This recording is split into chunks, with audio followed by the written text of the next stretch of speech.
Now, some will undoubtedly and understandably ask about the unintended consequences of action. Will this drag you in inadvertently?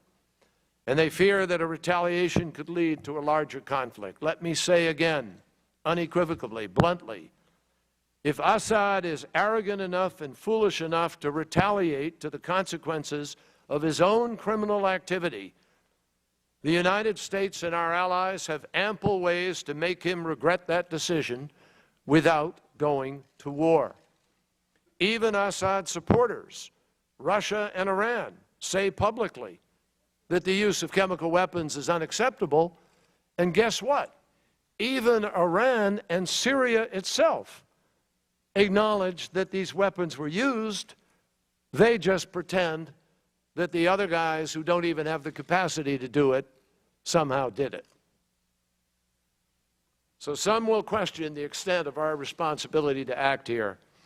To them I say, when someone kills hundreds of children with a weapon the world has banned, we all are responsible.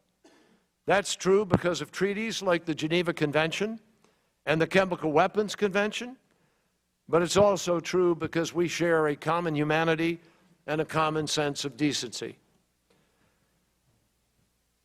This is not the time for armchair isolationism.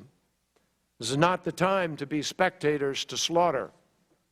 This is not the time to give permission to a dictator who has already used these weapons the unfettered ability to continue to use them because we step back. Neither our country nor our conscience can afford the cost of silence or inaction.